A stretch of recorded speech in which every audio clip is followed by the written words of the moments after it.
Good evening, everyone. I'm your host, comedian, magician, Danny Whitson. But it's all tricks aside, because tonight we're turning the paranormal into the normal. Join me as we explore the gray areas of reality. We're going to talk all things paranormal, UFOs, ghosts, cryptids, and aliens, and see how it's all connected. This podcast is brought to you by the Experiencer Support Association, and we are live. So if you're an experiencer yourself, or you're just plain nosy, be sure to send me your question and subscribe to the podcast. Now, get ready, because it's going to get deep. No, really, we're going to go way out there, because this is Beyond the Tinfoil Hat.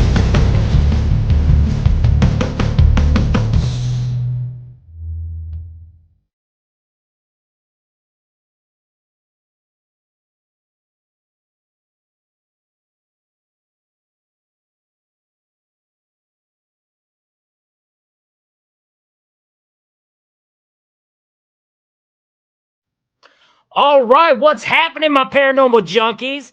This is Beyond the Tinfoil Hat, and I'm your host, Danny Whitson. This is my first episode ever, so I'm super excited. I'm so glad for you guys to be tuning in, because tonight we have an amazing guest.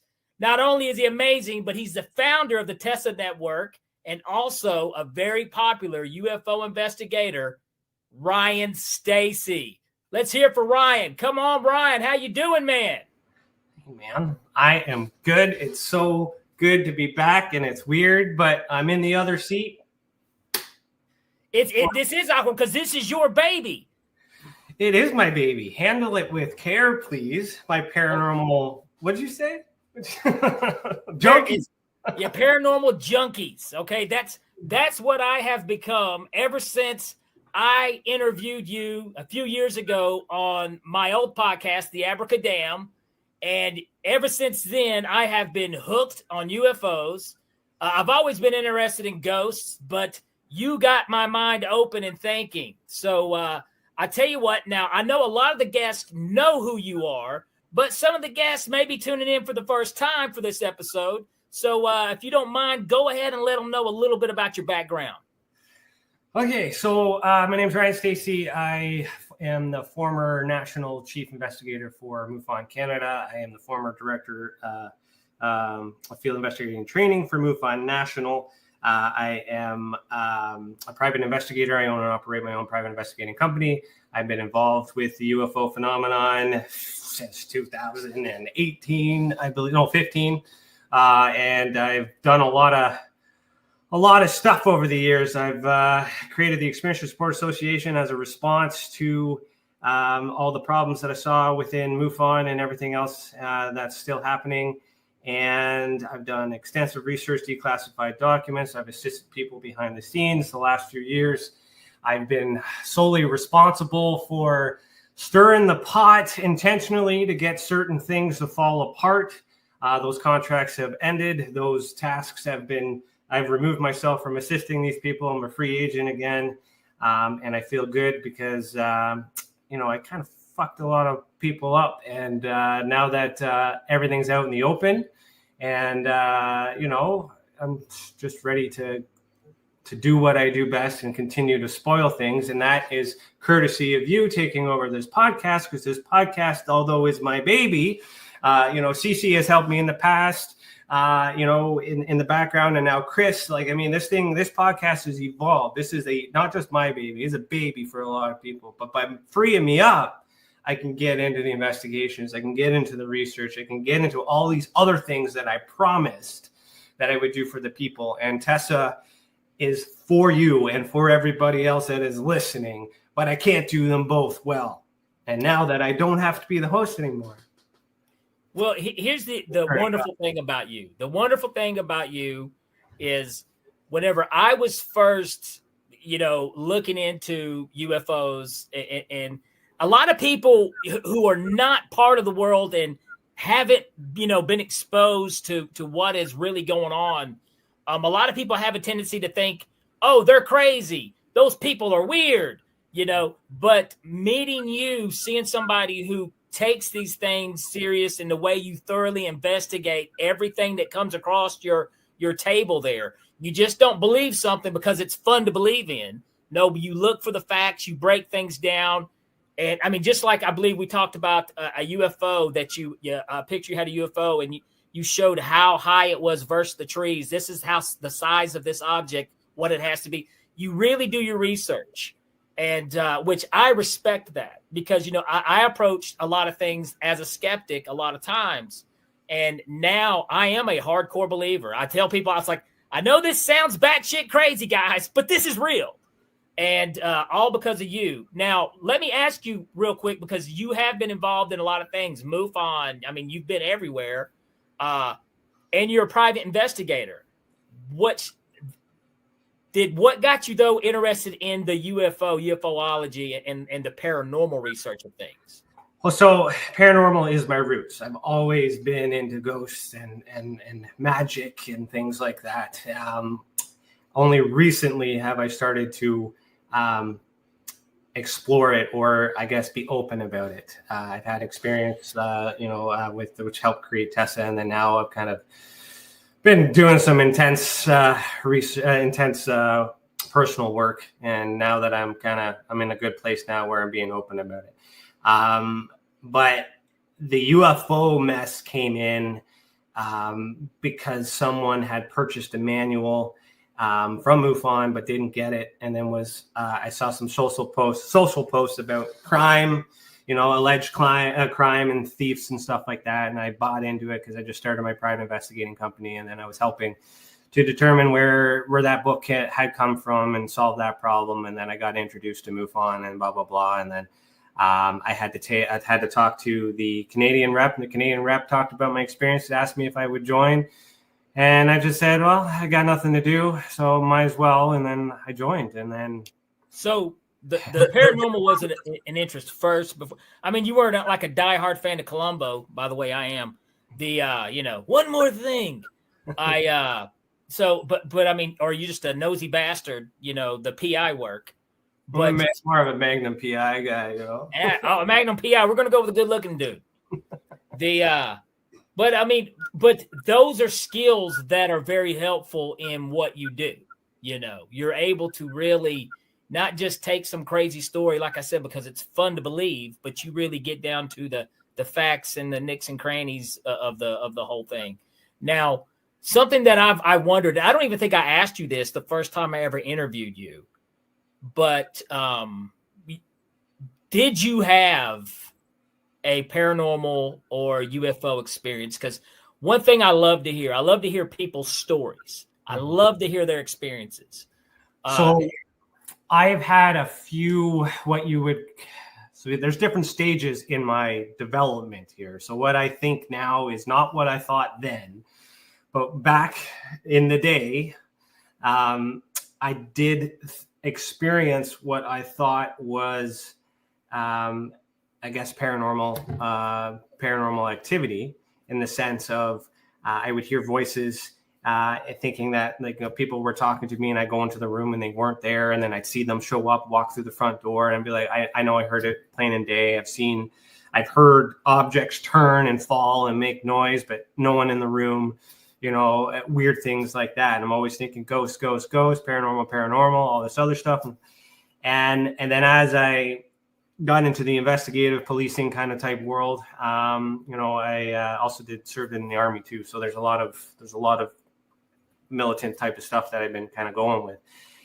But that led me to the nuts and bolts. Everything has to be explained and blah, blah, blah. And UFOs are just machines and government stuff and blah, blah, blah, and all this other stuff. But then I would get into the experiencer part where they would talk about abductions and these entities. And I started seeing what appeared to be, paranormal kind of overlap. What could be a shadow figure, could be an extraterrestrial, or it could be technology and all these other things and what have you. And then fast forward through the MUFON stuff, because that was like, the issue is because it was all paranormal, but they wanted to stay away from the word paranormal, which simply just means it's always, the first time you told me that, dude, I literally, it was hilarious because I pictured I pictured the UFO guy showing up to the UFO cafeteria tables like, guys, I got to tell you about ghosts. And they're like, get this guy the hell out of here. He's crazy.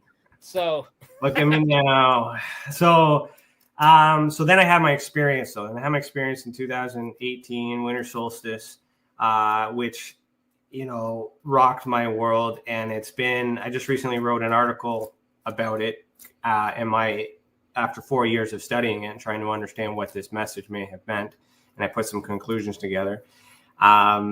So this experience was more so a psychogenic, like a mental experience where I seen an image, which is the TESA symbol. I was obsessed with it. I couldn't figure out what it meant. I just had to draw it. I had to put it out there. And then with it, I was just like putting it out there. And then I started meeting people, and then other people gravitated towards it. You know, some people came for a reason, season, lifetime, all those types of things have happened, gravitating around this symbol. And then I studied the esoteric meanings in it.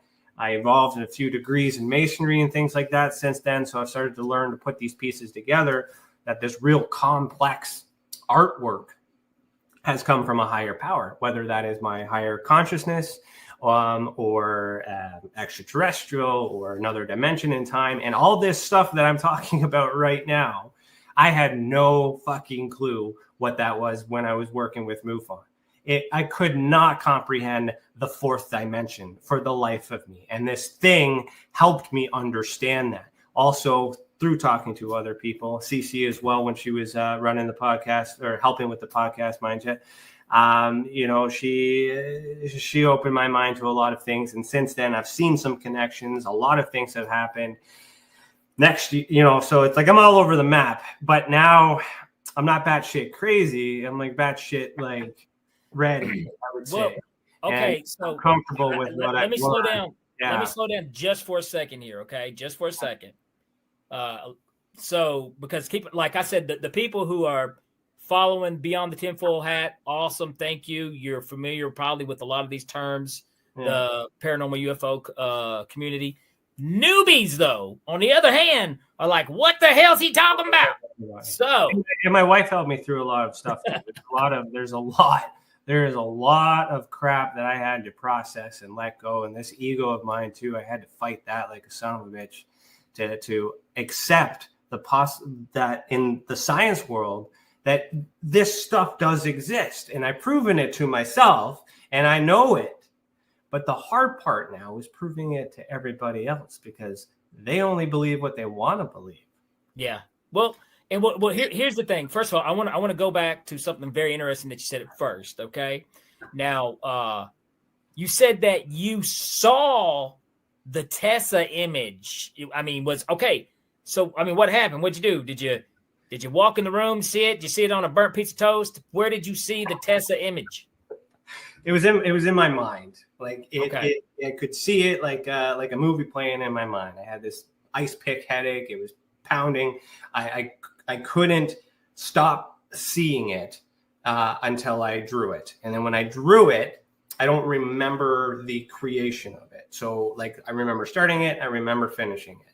In between, maybe I was cognitive of that. I don't know. It's too long ago. But the way that everything lined up afterwards had these synchronicities with colors, with symbols, with religions, with different theories, dimensions. And I know that my primitive brain back then did not know what any of that stuff was. But as other people in the community saw it, introduced me to things that they already knew, and then I did a fact check and trust but verify kind of scenario on everything. Then I started to get a little paranoid because it's like, how did my brain comprehend all of this? Forget extraterrestrials. I'm mentally ill. I'm in a form of trauma because I'm leaving MUFON. I assisted in putting Jan Harzan in jail. Everybody hates me. It was a dark time. A fun fact, but nobody knew that. So here, hold on. I don't know who Jan is, but you put Jan in jail. I did not. I assisted. You assisted. Jan, I'm assuming Jan did some bad stuff. So the head of MUFON at the time. Okay. He's probably on Epstein's list. I'll just say that. He's on Epstein's list, Jan. So Anyways, a lot of shit has changed. But the thing is I got to be honest, as an experiencer, experiencing all these other things, I have challenged my mental health. I've been depressed. I've been angry. I've been sad. I've gone through all of it. I've been in therapy, honestly, to deal with PTSD from my army. And all in doing that, I'm thinking this paranormal experience that I'm having, is just a result of, my brain being broken at that point. And then I've been rehabilitated. Things like that have happened. And I'm almost, done everything that I'm supposed to do. But part of that was also releasing all these triggers that stressed me. But by doing that, releasing those superficial things, I became more faithful. I became more spiritual. I started to listening. I'm more in tuned. I can feel this energy. I started trusting it. And before, I used to repel it because I'm like, not me. These guys are weird. I'm not weird. Not me. But now it's like, okay, yes, me. I am, a part of this. But what part of this do I play, and what part of that, and how does that help? And that's where TESA comes in, because I still need to study. But when I was studying other people, I didn't really realize that I was looking for more people like myself, which is what majority of all these investigators are doing, is they're trying to find more things to relate about because they've had these experiences. And my experiences in particular don't involve extraterrestrial beings or UFO crafts, but that doesn't mean I don't believe it possible. What I've learned is that there is another space where this information is shared, where it's coming from. I do understand the science where we're at antennas and we can receive energy. We can receive information. We could do telepathy or telekinesis. I am understanding that that's possible. Where that's coming from, I'm having I'm very certain, or I'll say a high probability, that we are responsible for it. We are super beings. We are capable of doing it. It's not paranormal. It's not extraterrestrial. It's us. We are the extraterrestrials. We are the beings. We are the ones that are doing this, but there's suppression.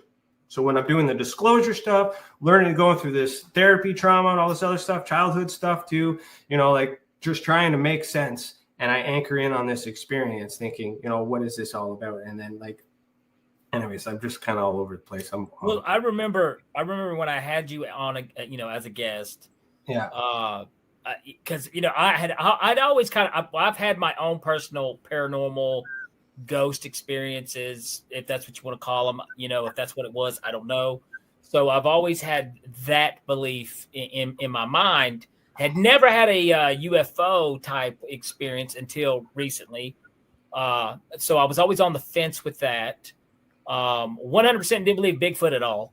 I always talk about the big three. That's the big three: ghosts, aliens, and Bigfoot. Mm-hmm. And then when I talked to you, you had brought into this theory that everything was connected in a way.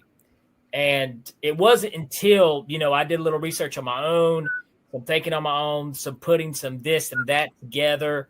And now I'm on board with that theory because, how little we actually know about consciousness, how it works, in the spiritual world that does exist. Before I wasn't a really big believer of that. I was logic, rationality, if it's not this in this world, it's not real. And now that's not the case at all with me. And like I said, after talking with you, it really opened my mind and made me do some real research on my own. And, kind of figured some things out. Now, I think the more questions you look for answers for, the more questions you get, unfortunately. That's kind of how things work like that. Mm-hmm. But with you, when did you realize? And like I said, a lot of people don't like mixing their potatoes and their peas. You know what I mean? They want to keep their ghost over here. They want to keep UFOs over here. But here's the thing. I think there's something going on here where it's all connected. I think I don't know exactly. It has to be connected, and there's I believe it. Going on where it's all connected. Yeah. When did you realize? When did that start to become a thought for you? Well, I saw the parallel with MUFON when I got into the experiencer cases, the nuts and bolts UFO stuff. I dismissed that as government machines a long time ago. I still think this UFO disclosure thing is just a ruse to cover up and blah blah blah. Like none of that. That's not what's really going on. But the people are affected by it. And then when I had my experience and I got this map and I started looking at the symbols and the icons and the alchemy and the certain working tools for masonry on there too that send a message that says to pursue the hidden mysteries of nature and science. And with that, I looked at the Hynek and Vallée classification system, and I created my own classification system, which is called the Ultraspectrum Classification System, where I was able to actually show that it's possible that these things are connected by removing labels. So a UFO is simply aerial activity. It's called an unidentified flying object to you because you don't know what it is. But the government might know what it is. But they may not tell us what it is, but we can agree that it's something in the sky and it's there. It's real. It's in the sky. It may not be normal to us, but it could be normal to someone. At the same time, allowing the paranormal community to look at these spirit orbs, which are also, to make them cringe, could be dust orbs, could be bugs, could be all those things. But it's still aerial activity. So instead of calling it paranormal, meaning it's not normal, it's just accepting the possibility that, both schools of thought here is that we're working with some sort of light that is in the sky, and we classify that as aerial activity. With beings, I call them beings observed, entities. So instead of putting a label on it, we have a tall, dark type figure that is standing in the bedroom. We don't call him a hat man just because he's wearing a hat. He could be the Men in Black. He might not even be wearing a hat. It could be a beacon, just don't see the top of his head. Then you have these Pleiadians. That's a label that is specific to where they're coming from a star system, but you don't know for a fact that they came from that star system. For all we know, they came from the closet. Or they're up north, they're Scandinavian, they're Vikings, who knows? So there's a lot of judgment and there's a lot of labels on these things. So what I did is I built this system to break it all down so you can understand that it is connected. And what connects it is us. We are able to see it. We are able to see it in my mind. So just and to help validate some of these experiences that happen when a lot of people, like when I worked with MUFON, a lot of people wouldn't have any evidence. And MUFON's protocol was just like, no evidence, we don't care. Why? Because they want to make money off of it. They want to profit off of it. It's not credible if it comes from their mind. Well, analogical evidence is drawings. You can draw it. And when you draw it and you work with it and you have 100 people from different places drawing the same thing and you get one person to take a picture and all these drawings match, well, then there's some circumstantial evidence there. But the reason that people aren't able to take photographs, I started to think, because of my own experience, that maybe they thought it was happening in the three-dimensional world when it actually wasn't. So they saw it in the fourth or fifth dimension, however they want to do it, plain as day. And that's why the person beside them couldn't see it. They pulled up their phone, they took a picture, they missed it, it wasn't there. And when you add consciousness to that in that investigative level, that connects us. Because we're getting the information from the same place, which I call the ultraspectrum. Now I gotta say, let me say this real quick. Okay, I'm with you 100%, 100%. Okay, I had this conversation with a friend the other day when we were talking about like with the alien abductions. Okay, first of all, it's a little weird that everybody sees the same thing. A lot of people experience the same thing, that the same type of beings when this happens. Now. Medical science will tell you that these people are more than likely experiencing sleep paralysis, which is very real, happens to people. It's a horrible experience. And okay, now here's the thing, 100%, I agree. That is what is happening in one realm of reality. But in another reality, in their mind, there's two things that these people experience. Number one, it's alien abduction. And number two, Sometimes it's a demon sitting on their chest. Okay. Why are these people experiencing the same exact experiences during this sleep paralysis? Okay. So it makes me wonder if in the physical world, yes, it can be explained by, well, the brain is trying to wake up, but the body is still paralyzed from dreaming. The reason why you're paralyzed during dreaming, so you don't act out your dreams. Yes, that's fact, medical fact, yes. But in the other reality, this other dimension, this other consciousness that we have, they're experiencing something completely different, which doesn't make it not real. So I find that very interesting that all these people who do suffer, who've had this experience very similar things. But it was real for them. And absolutely. It was real. It was real. And I do believe that we are experiencing something.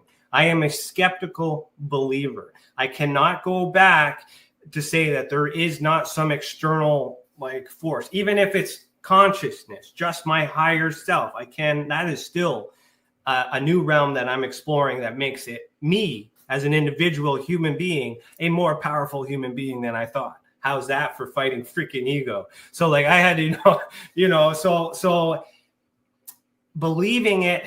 Then, the other part of the battle is this truth. Truth for whom, and truth, there's personal truths and then there's, global truths. A lot of people in this fight, I would say, for disclosure, are trying to get validation for all of it. Does the government cover up everything?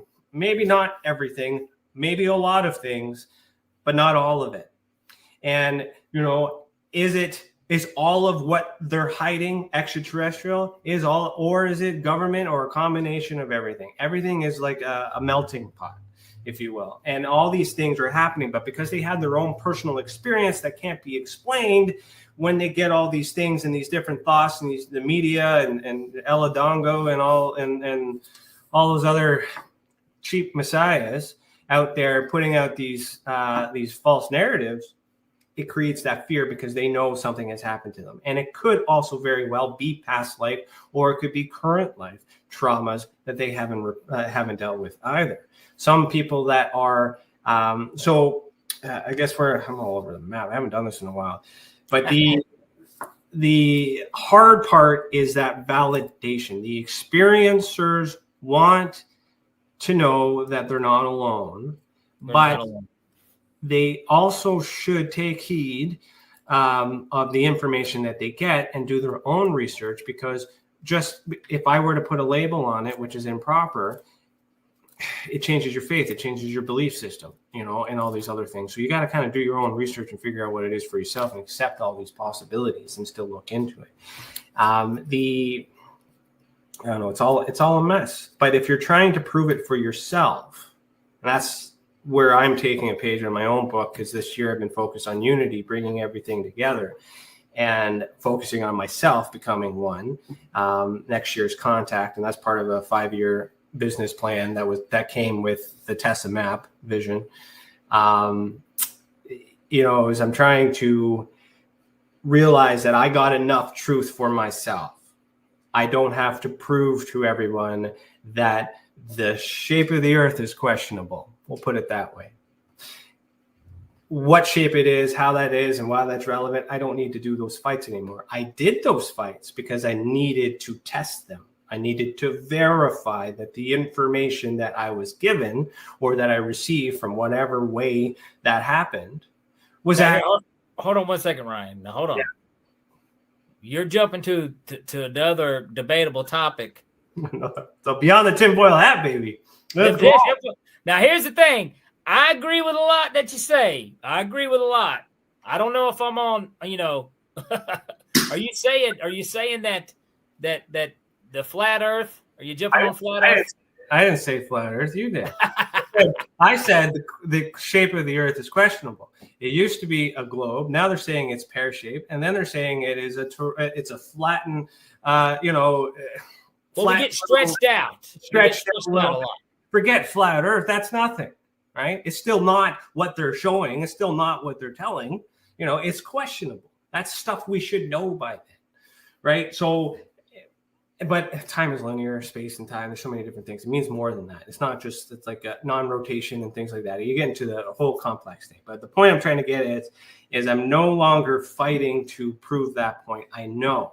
And when I know and I'm confident of the way things are, I was stuck with two things. I either just let it go and be like, okay, I got the answers. I know this world fucking sucks and there's nothing we can do about it. Maybe we're stuck in a snow globe. We can't go anywhere. When we die, nothing happens. This is reality. That learning those things as being possible after doing the research and talking to these communities made me depressed, made me upset, made me angry, because I can see the possibility. And when you compare that to the way that the world is running these days, a lot of things make sense. So how do you change that? Well, you can either just live your life and be peaceful and stick away, or you put yourself back into the fight and try to make a difference. And instead of pushing for disclosure, I am assisting with the confirmation by verifying the information that needs to come out, while helping other experiencers deal with the stuff that that they need to deal with and process. Well, one thing, let me talk about this too, because like I said, it can be, a lot of this coming at people at a lot of once, if they're new to this topic or they've always had the interest, and you'd be surprised, like when I turn my YouTube on, all I see is UFO, this, ghost, this. And to me, I see UFO topic in the news. I see it constantly. It's in my face constantly. So in my world, I'm stepping outside thinking this is top news. This is top of the bill right here. This is what everybody's talking about. No, it's not. Only people in the community are really aware of how hot UFO, topic is right now, especially here in the States. This is the only time in American history to where UFOs has actually been talked about and considered a serious topic. For the first time, we finally have people looking at this, like Tim Burchett here in my home state of Tennessee has really tackled the issue, and Congressperson Luna, I think from Florida, state of Florida, they've really tackled the issue to try to get some answers here. Okay, that's never happened, ever been this serious. So people who are new to this topic a lot of them aren't even aware of that, because the mainstream media still doesn't play this. They still don't advertise it. You do have to go to some of the alternative, I don't know what in the hell you want to call it, some type of alternative news groups that are on YouTube right now, which thank God for, that we have those. Because they actually, give news that's really interesting that people really want to hear. But here's my point. Yeah. Is people who are watching this episode, or you come back and listen to the episode, Ryan has a lot. There's a lot of info coming at you, a lot of stuff in it. Some of it may sound weird as hell, but I promise you it's real. He knows what the hell he's talking about. Sometimes. He's not a crackpot. He's an educated private investigator. He's been doing this a long time, and he really breaks things down. And if it comes out of your mouth, brother, it's gospel to me. I appreciate that, and to be honest, I'm a little more free than I have been. I've been reserved because I've been worried about how it would affect business and all these other things, and the more that I've accepted the way that things are and become more confident in myself and things, it's been a little bit easier. But I've been doing this a long time, and I might believe some of these things a little bit too much, but I do still need to be dialed down, which is why I focus on the facts. And you're right, I do have research on the Experiencer Supports Association. There's tons and plethora of all of the declassified documents that I've collected, released, my investigations and stuff from the past. I'm going to be building on that. And of course, there's other people contributing to that. And that's where I draw from. This is a podcast. I haven't done it in a long time. This is my home turf. I feel comfortable, so I'm a little bit relaxed. But the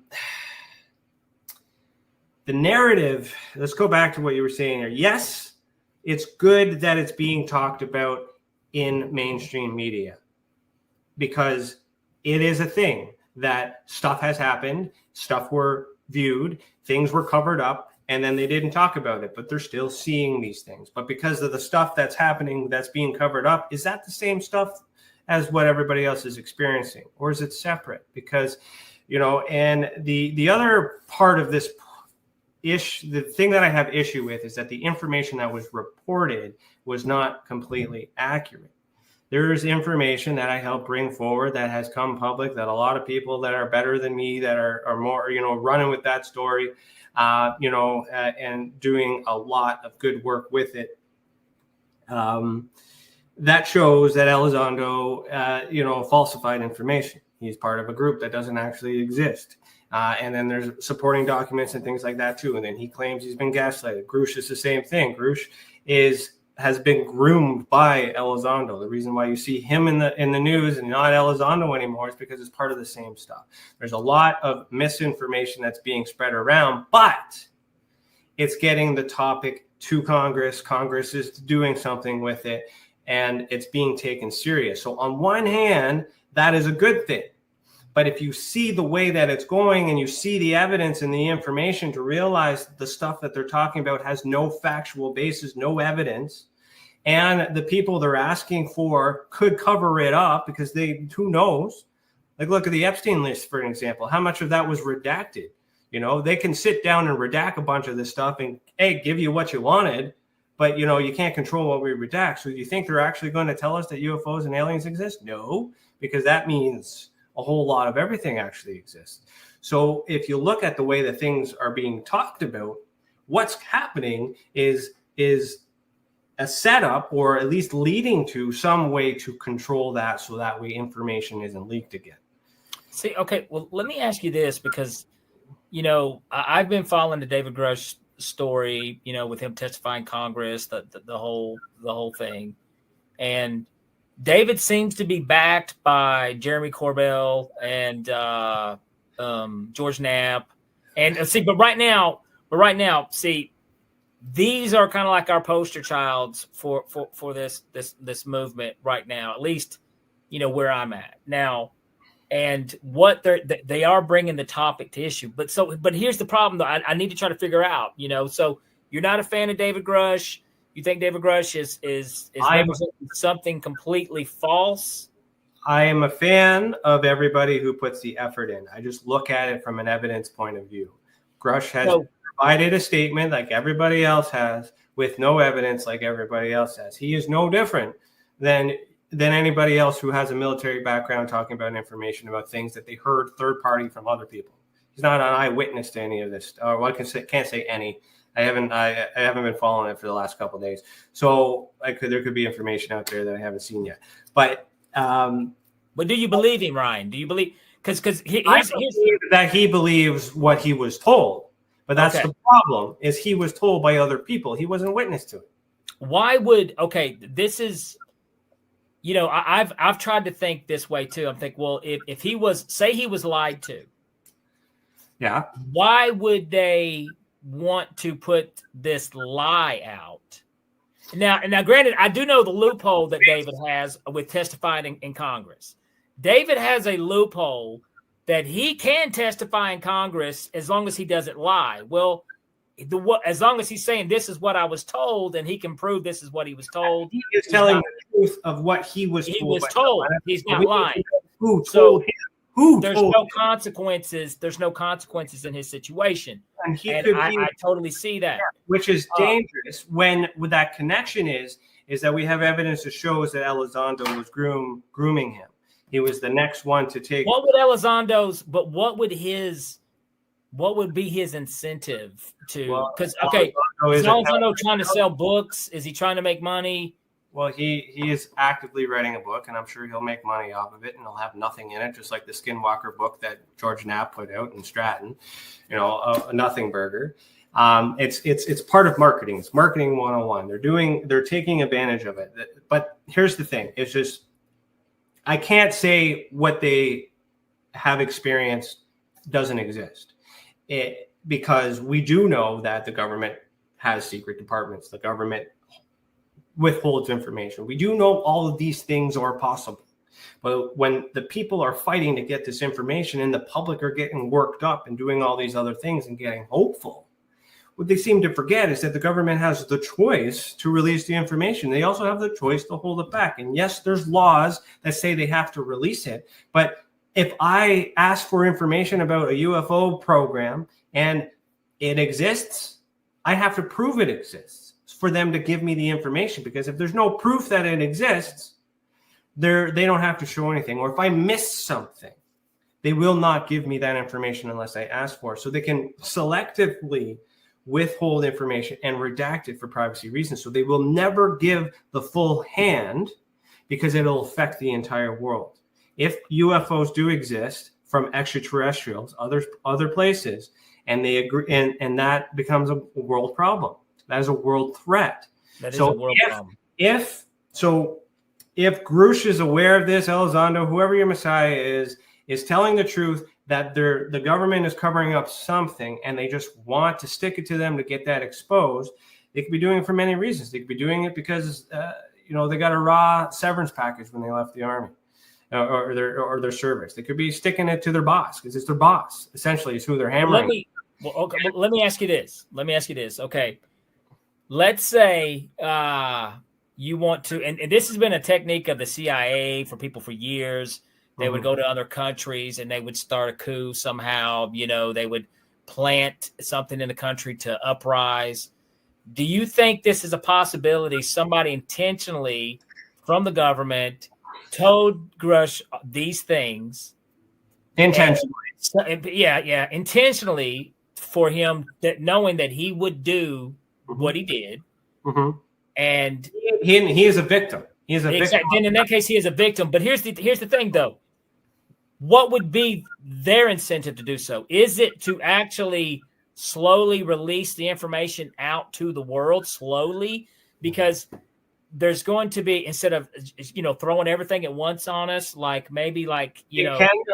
unless they have preparation to deal with a mass panic, they will not release that information. I have no doubt in my mind that we are capable to receive that information. Look how we handled the pandemic. The first thing we did is hoarded our freaking toilet paper. We are not smart enough to handle a global crisis on a whole. So that could have been a testing ground for things like that. But why would they do that? Well, we're speculating because we don't know. It's still possible that they're telling the truth, which is what makes it scary for the experiencers, because they're sitting there with a weird experience. They don't know how it happened. Is it real? Is it not real? And they validated that it could not be real. But if it is real, holy shit, these things actually happen. So it's creating a hysteria already.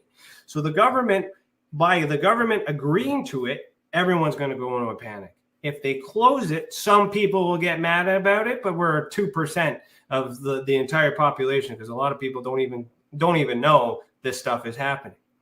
So the government's intent, if the government is giving false information to Grush to tell a convincing story because he believes it to be true, because the reputation of the people that tell him it is to do exactly what it's doing, is confuse the hell out of everybody. And if the government programs, now that the government programs are taking it serious because they have to, enough flags have been raised, enough bells have been rung, they have to respond. So now that they're responding, they have to do something, and they're either going to allow it or they're going to change things so that way the way that this happened doesn't happen again.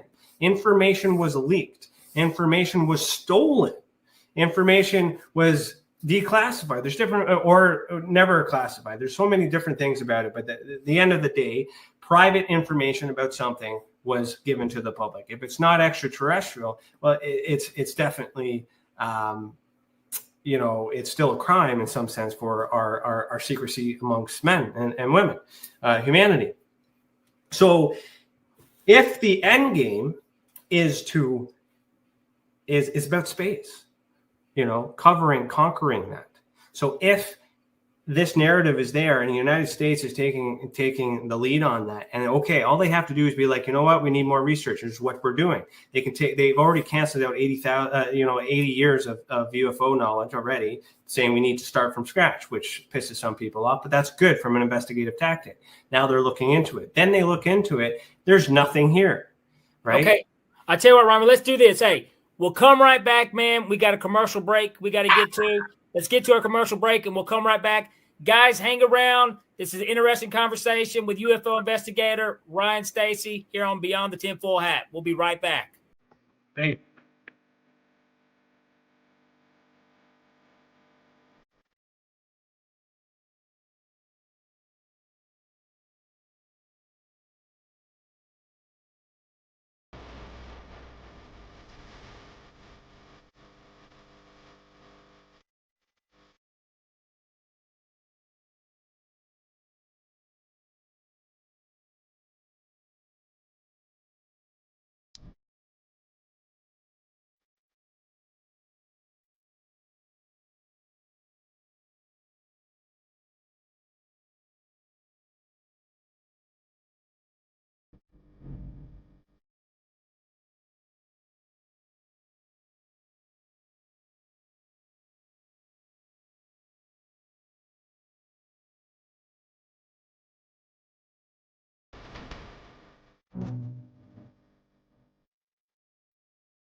Have you ever wondered, or maybe just thought to yourself, if there were others just like you?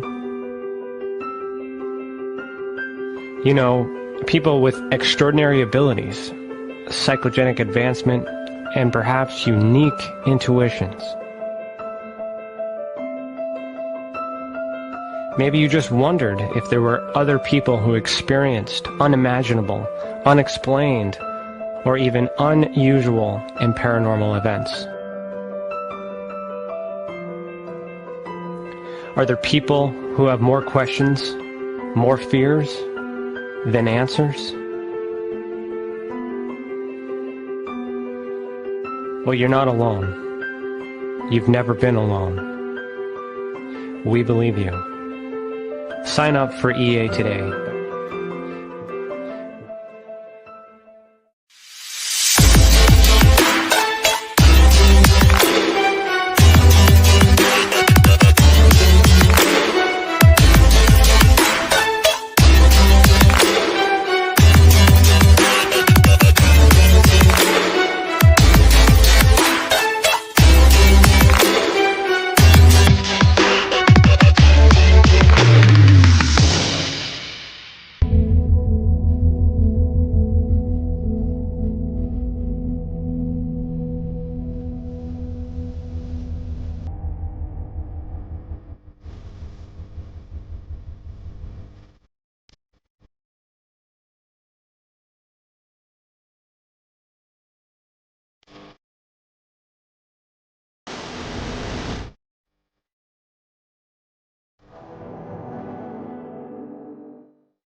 It's your business. It's your property. Your assets are worth protecting. Blacklight Investigative and Surveillance Services specializes in patrolling and inspecting residential or commercial property against fire, theft, vandalism, terrorism, and illegal activity. People and buildings are monitored to prevent crime. Keep your property, your people, and your assets safe from threat. Our elite staff are dual licensed private investigators and security guards. Blacklight Investigative and Surveillance Services. Go to blacklightiss.com.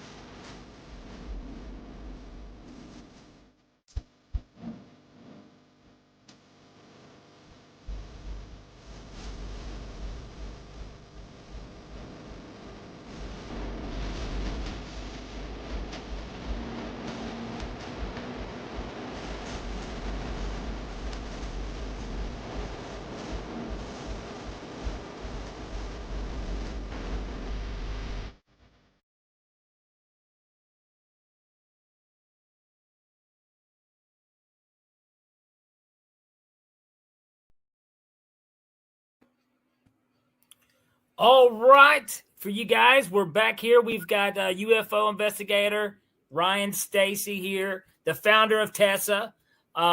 We've had some exciting information he's been talking about so far, kind of breaking things down about the paranormal investigating experience. But this is what I want to do, Ryan. I want to hear a story, okay?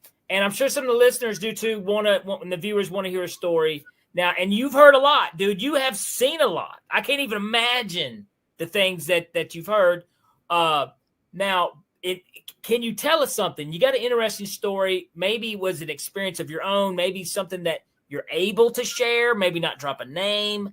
But was there ever an investigation, something that just really hit you hard, that just blew your mind? Well, it depends on where you want to go. So, like, it ties into what we were talking about before the break. And if the government is doing what it's doing intentionally, is doing a good job to create an atmosphere so people will fund a PSYOP or fund some sort of weapons in a territory that has not been conquered yet. And just as much as those weapons are said to be pointed outwards, they very well can be pointed directly at us. And there's a lot of stuff like that. So, like, that is the biggest story, which adds to my that cripples my mental health when I can see that happening. I can see all the things that people are saying. I can see the reactions of people buying into this stuff. Now, they could be very well telling the truth. And I'm speculating based on my opinions of what I've observed because of the lack of information that's coming. That is the biggest investigation, is understanding the people that are involved.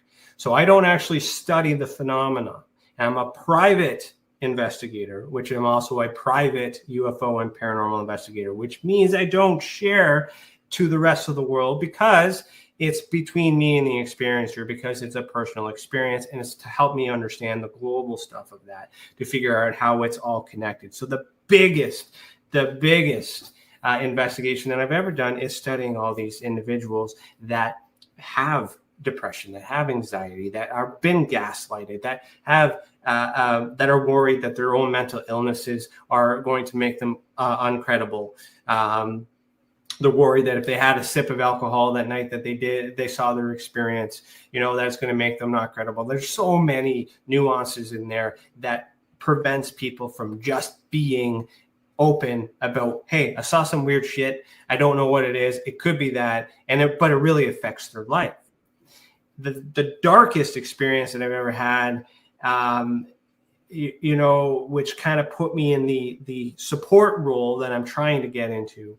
And by trying is I need to step away from the disclosure stuff because I know it's not going anywhere, and focus back onto the people as I originally intended, because we have work to do. We have things that we need to do. But where the other hat comes in place with the investigative side of things is there's crime and there's abuse. And I don't think experiences are to be laughed at. I don't think that well, I mean, it's be taken seriously. Absolutely, 100%. A lot of people are making money off of it, and you can make money from it. Some of it is honest, some of it is not. That's business 101. But the experiencer, who's choosing to put money in on the table, do all those other things, should get a return on their investment based on what exactly it is that is advertised. MUFON is a great example. You don't get what is advertised with what you're putting out there. But the darkest investigation, I would say, is not paranormal. It's not UFO. It's the truth. And the truth, I would say it's majority, is, I've used hypnosis as a tool, much like a lie detector test. You would use that as a tool. It may not be admissible in court, or it is admissible in court and not accepted. But they use that to link other things in place. Hypnosis is kind of like that in that sense, where we try to draw some information out. I have had numerous experiences where they believe to have been abducted by extraterrestrials and sexually molested. That type of experience is terrifying. To know that it's an extraterrestrial out there that is doing these horrible things elevates that stuff. But when you dig into it, you ask the right questions and you work with them privately, and you're not trying to profit from it, you're not writing a book about it, you're not trying to get on TV about it, you're genuinely trying to show concern for these people, you start to realize that there's some normal things. You put them into hypnosis believing that, hey, this is an extraterrestrial. Describe to me this extraterrestrial or this being that you saw without any leading things. You don't say extraterrestrials. You don't lead into that. What did you see? Next, you know, they're describing a family member that's standing in the same freaking room. Then you have to deal with a confession of many years of rape, which is awkward, which is a real thing. He's not dressed like an alien, though. That would be. You have the trauma, the years and years and years and years of this person leaving and believing that it was extraterrestrial because that idea is out there, and the paranormal is just as fucked. You know, you got what's his Johnny Bravo guy there from Ghost Adventures, Zach Bagans. That's it. Yeah. Sorry, you know, the entertainment value was needed, but now they're taking advantage of the people, and. So I'm not finding anything I can't explain. However, I'm still speculating. I'm still assuming that it's this based on other things and not being able to rule out these possibilities. That's where the skepticism comes in. Now let me do this. Okay. Yeah. Let me. So whenever because I think the hypnosis thing is a very interesting technique. I think it reveals a lot of stuff, you know, subconsciously that we don't even know. So I am a fan of that technique.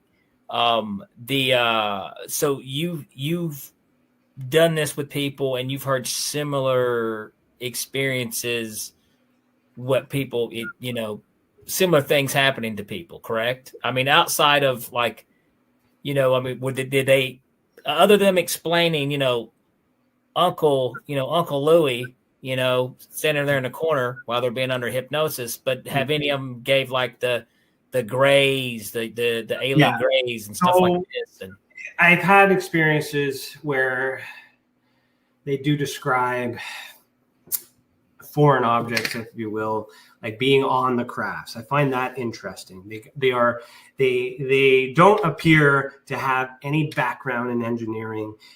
They don't appear to have any knowledge in how space machines or spacecrafts work, but yet they have these experiences where they're able to describe aerodynamics and certain mechanics of technology that I wasn't aware of until I did research to validate if this is possible, if this is a thing.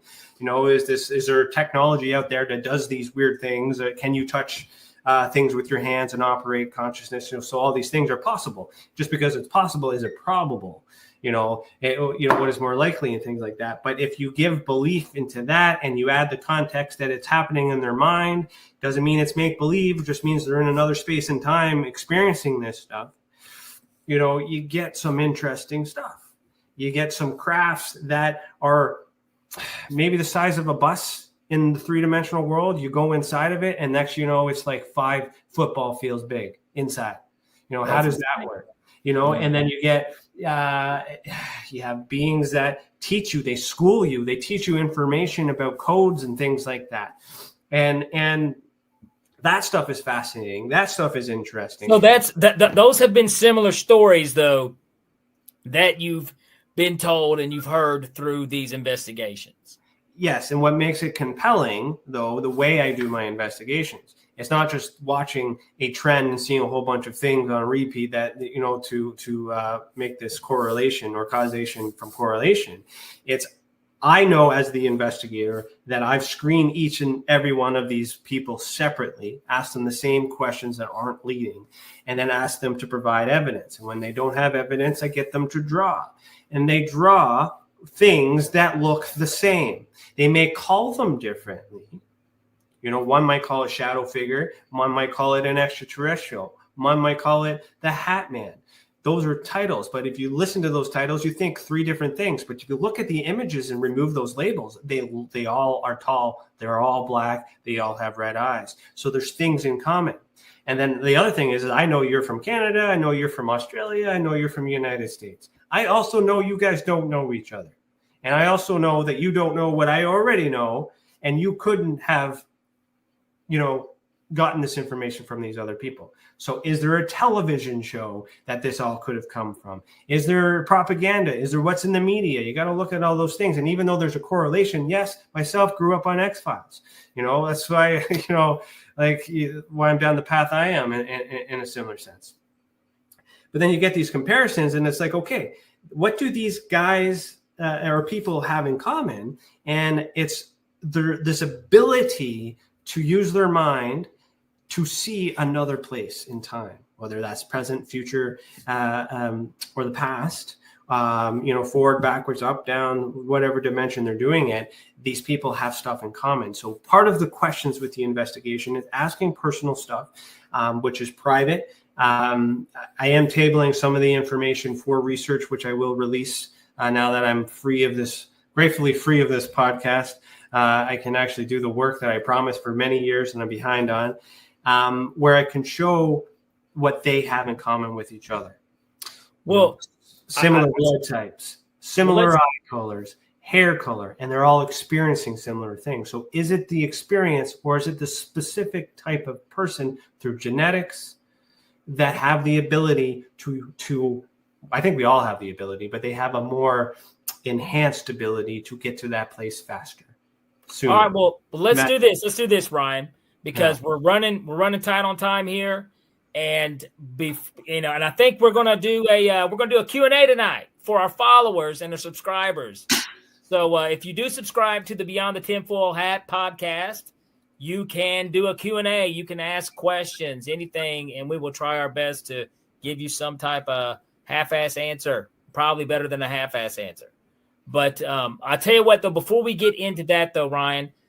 Maybe for the first-time viewers, people just now tuning in who are just now learning about Beyond the Tinfoil Hat, where can they learn more about Ryan Stacey? Where, if they have an experience and they want to reach out to you about their experience, where can they contact you? So the website is www.experienceyoursupport.org. It's running on the ticker here. It's also on the banner there. That is where you can access all that TESA has to offer. There is a page on there. The founder page is on there that has all my social medias, all my written work, links to all my research that backs up where my mouth is coming from. I do need to freshen up on some notes here. I think I might have speculated a little too much tonight. I'm having a good time.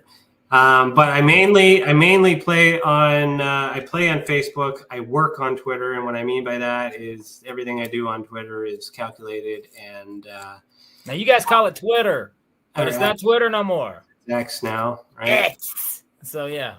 So I have some fun on there, and that's usually where I'm behind the scenes and moving things along and do some stuff, and it's quite helpful. I used to say follow me on this podcast, but now it's Danny. Well, definitely. If you're not subscribing to this podcast, you need to. So subscribe and follow to this podcast because we got some awesome episodes coming up, man. We got some really interesting guests that's going to be on the show that we're going to interview, from neurosurgeons to more experiencers, some really super cool stories. So you definitely want to tune in. And, this has been, a blast talking to the TESA founder, a little bit of history. We know how TESA come about. It's almost like a doc from Back to the Future. Ryan hit his head, and then he drew this thing, and this is all that he knew. It's a flux capacitor. It was my mashed potatoes moment. There we go. Mm-hmm. So, well, see, I've gone through a transition. So for those who have been following me that haven't seen me talking, now you need to explain. You've gone through a transition. What are we talking about here? A spiritual transition. There we go. All right. 2024, bro. You gotta be clarified that one. Not that that's not okay. Everything's fine there. It's great. I gotta tell you, as an experiencer in the professional world, balancing whether or not I am sane with my thoughts, because I have my own experience and I get down these rabbit holes and I talk to these people and I see this probability. I have to dial myself back. I dial myself back to be like, okay, you know what? I'm feeding too much into this stuff. These guys I've told them the truth. They're still running with the bullshit because it makes them money. Fine. I'm maxing them. That's not part of me anymore. But like I held on and I fought so hard to change so many people's thoughts. I trusted them. They screwed me around. They hurt me. I got upset. I got offended. I'm trying to save the world. All those thoughts. And then I had to come to realize that I got to save myself. So then I spent some time, refocused, figured out what it is that I can do to continue to assist the way that I used to do it before I got into this mess, understanding that I'm an experiencer now. I've learned some things. I can't go back. And what do I do with it? So the first step is to let it go. I'm letting go of the podcast. I'm letting go of my presence, I guess, I suppose, out in the public and preaching all these things. Now I'm doing this research aspect to actually show the work. I'm writing the books now. I'm doing the research and putting the data out there and hoping that more people will find it. And I'm actually just tuning in to the stuff that I wanted to do for a while. For the last few years, I had to advertise, I had to market, I had to screw some shit up for some people. I had to play them against each other in order to expose the truth to majority people. And that causes a lot of stress because as a private investigator, I can do it. I'm skillful. It's my job. I know how to pin people against each other and to do it on purpose to expose the truth, and then to have the people just bury it and still like cover it and make money off of it really, really affected me. So then it's like, what am I doing this for? Who am I doing this for? If I'm not doing it for myself, I need to do it for them and all these other things. So I actually had some consideration of just packing it all in, saying, that's it, I'm done. I can't handle it anymore. There's too much pressure. There's too much stress. I cannot save the entire world, but I wanted to, and I still want to.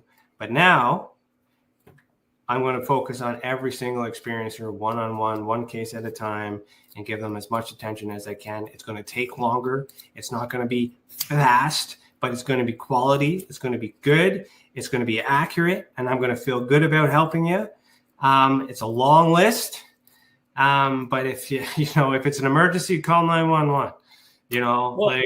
I tell you what, hey Ryan, let's do this. Let's get this chat going, brother. What do you say? You want to get this live chat going? Live chat's at 9:30, bro. Oh, at 9:30. Yeah. Oh, okay. Sorry. Well, then I'm off. Sorry. There we go. Okay, we're a little early. I'm sorry. I thought it started at 9. No, I sir. apologize. That's okay. You got me for 20 more minutes. Let's go. 20 more minutes. No, I'm just kidding. Now this has been great, brother. Okay, so but let's do this. You talked about how now you're wanting to take a step back from the podcast to put more energy into the investigating. Mm-hmm. Okay. Now, are there any things that you're able to talk about? Anything that future projects that you're working on, or any big investigations? Well, I have thousands upon thousands of documents that no one has ever seen that I need to get transcribed and published on the website and put the pieces of the puzzle together. One example is I put out a document from which has already been released on the Falcon Lake incident, but this particular document was a Canadian event, happened in Falcon Lake, Manitoba, in the 67. But this particular document references RCMP and Royal Canadian Air Force doing an investigation on this sighting. But the people that assisted them with this sighting was Dr. I don't remember his name, something Craig, who is actually part of the University of Colorado, which was assigned from the Condon Committee. And there's also evidence of APRO, which is what MUFON was before it became MUFON, boots on the ground in Canada, investigating this infamous UFO case that we have in Falcon Lake.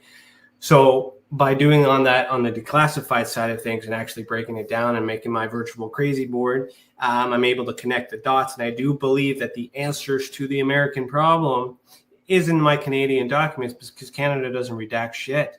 The only thing they really redact is maybe someone's phone number and address, so you can't call them and hound them. But they really don't redact much. Whereas the United States, they redact everything. Why? guilty conscience, maybe, they know what's going to be said.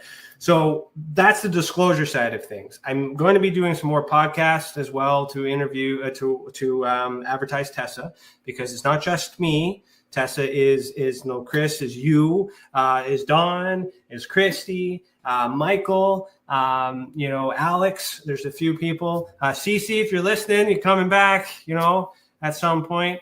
It's you, it's my wife Priscilla. TESA is about everybody. It's the Experiencer Support Association. That is everybody helping everybody through everything.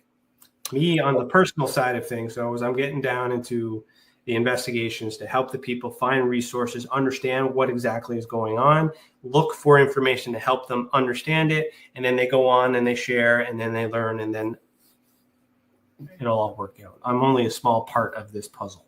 I am not. So you're saying, though, the Canadian government doesn't hold back near as much stuff as what the United States government does when it comes to this kind of stuff? Well, visually, I should say. So when I get these documents, I might see a small speck of black redaction. I see your United States documents, and you got 13, 14 pages redacted before you get information. So, I'm sure they do redact information, but it's quite possible that Canada is harboring information or holding the technology. And there is a lot of evidence to support that in some of the declassified documents I've already released.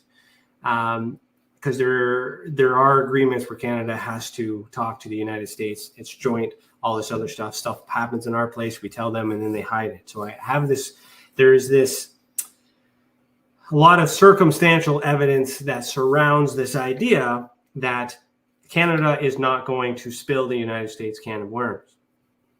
But Canada is separate, and they know that the United States is responsible for some of these things that are going on. So we also want this disclosure in the United States to happen, so that way, everything is exposed, and then we can kind of deal with it and make decisions as our own sovereign country. What do you think about the recent weather balloons being shot down? Well, one of them has been confirmed as a weather. Only one of them has been confirmed as a weather balloon. The other two are alleged to be weather balloons based on their description. But we've never seen any follow-up evidence at all after, apparently they didn't find it. I have information that is coming. I think we're about a month away from the deadline that they extended. It might come surface. Other people are looking for it. So we might get something on our end that explains it. So that is in the hopper. I will publish that when I get it. It could be satellites with balloons on them. It could be toys. It could be a whole bunch of things. Whatever it was, someone shut it down, and it's now missing. That's the thing. Was it recovered? Was it not? And we can't speculate. That could be the truth. Just because the government has lied to us about some things doesn't mean they're lying to us about everything, right? And I mean, there is a possibility where it did go down is a pretty rough area to just pick things up. Yeah, and it could be the truth, but because we do not accept that, we haven't truly worked on ourselves to understand what our experience is, what it is I'm doing this for, what answers I actually need, or what questions I actually have, and come to peace with it. If more of us did that, it would be a lot easier. But the thing is we globally are suffering. We globally feel that we've been lied to about many things. We're mad about our taxes. And because they're covering up the UFOs, fuck the government because my taxes are high. Those things are not connected. Or maybe they are, but we think like that. There's a lot of primitive thinking. And I want to step away from that because I can't help that. And I want to continue to help those who want to be helped. Because what do you think about the people, though? You have a lot of these people who think they understand misdirection, by the way. But they think that, this UFO stuff is just a way to get us to not think about that birthmark on Donald Trump's back, or it is. But I mean, it's a tactic. It's a strategy.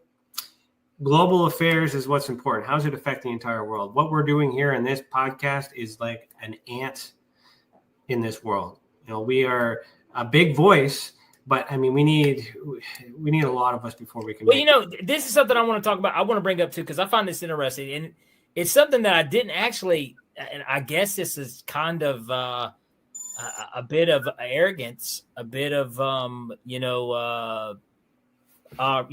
first world problems, I guess. But you know, a lot of people talk about how if they ever did release, the government came out at once, hey. Aliens have been here. They visit us. This is the history. This is the history you've never been told about. This is what's actually happened. And how it may have an impact on religions. Well, you know, I've talked to a lot of Christians and people, and some of them, you know, you'd be surprised at the amount of them who do believe in UFOs. And, you know, even with some of the, old Catholic scapegoat. Well, people, but what I want to get at though is, they'll look up and they'll think, you know, well, yeah, it very well could be angels or it could be UFOs. It could be stuff like that. But now this is what I have not stopped to consider. Christianity is not the only religion of the world. That's the newest. Exactly. So but when you look at how may it impact some of your Muslim countries, how would it impact, you know, some countries where, I mean, their religious beliefs are much more conservative than anything we have here in North America. What would happen? What would be the implications of something like this coming out? That's why I'm saying disclosure is not going to happen, because everything will change. Well, if it's going to happen, it's not going to happen right away. And I mean, I know nothing against Muslim people at all whatsoever, you know, but I mean, I just wonder how it, you know, there's that. Absolutely. Well, they believe one God, right? One God, Allah, and His Prophet Muhammad. I'm very familiar with Islamic faith. And it's a different perspective from Christianity. But Islam historically would be, I think, the first kick of the can of changing having a single God instead of the multiple gods and all the other religions that we've had in mythology and things like that too. And I find it more close to the old ways and Sumerian and stuff than anything else. Very interesting topic with this. But that we don't have time to get into that. But the problem is there's a lot that goes into the yes. So I can't say they're not going to do it. I don't know. I'm not psychic. I don't claim to be. I mean, I just had a vision of something from somewhere. I don't know where it came from. It could have come from myself. I just want to clear that out. I ain't psychic. I'm not a prophet in any ways, shape, or form. I don't know. I only know what I've researched. But I also know patterns because I've studied people. I know people are predictable. Habits are there. To find a thief, to find an abuser, like it's easy. There's markers. It's done. And I see that in the UFO community. I see it everywhere, and it's disgusting. But for the government to say yes to this, to UFOs, means ghosts are real, Bigfoot is real, spontaneous combustion could be real. I mean, I think that's a thing. I think that is. I think it is. Yeah, I think that's been proven now. Whichever thought you want, all of it exists. But if they can cover up the fact that they have reverse engineered technology from something that they took from Iraq, which is actually, Baghdad is essentially Sumer. An archaeology find. Yeah. Yeah. And then all of a sudden they cover it up and then they use it as sound weapons. Like there's so many, you want to get into Tartarian and things like that, free energy. There's darker things than extraterrestrials and UFOs. Somebody even at one time, here's another cool theory. And somebody even said one time that it would wreck the world economy, not just religions. Well, it would destroy the world. So there has to be supports in place.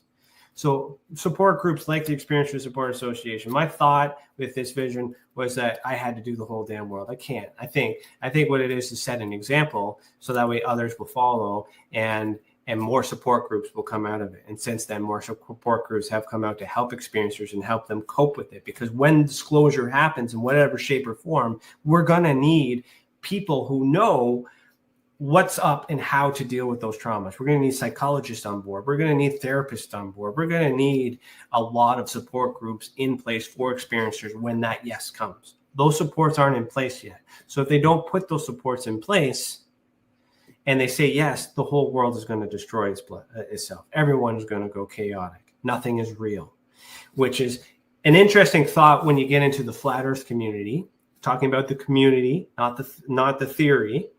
These people, you know, are strongly pushing towards the fact that the government is lying about, you know, certain stuff. It's not so much the shape of the earth. It's the fact that there's resources that are unavailable to us. We're suffering, we're in poverty, but yet there's a strong possibility that beyond this wall that everyone makes fun of, that there's additional land, additional resources that could help us. It's not about the shape. The argument is not the shape of the earth. But these individuals as people, they're suffering too. But what they have in common is this distrust in NASA and things like that too. So there's a lot of things that bring these people together. We're all suffering. We all want answers because we were created somehow, and because of the absence of God, regardless of what God you believe in, all of them have checked out. None of them are here unless we start to believe we are the God. We were created in our own, in His image, in His or her image, His likeness. We become more powerful. We become more one with ourselves. Then the world changes because we change the thought. Thought is conscious. The consciousness changes and directs everything. So if they say doing all these things to change our thought makes us think negative, which gives us negative energy, negative vibrations, and that multiplies.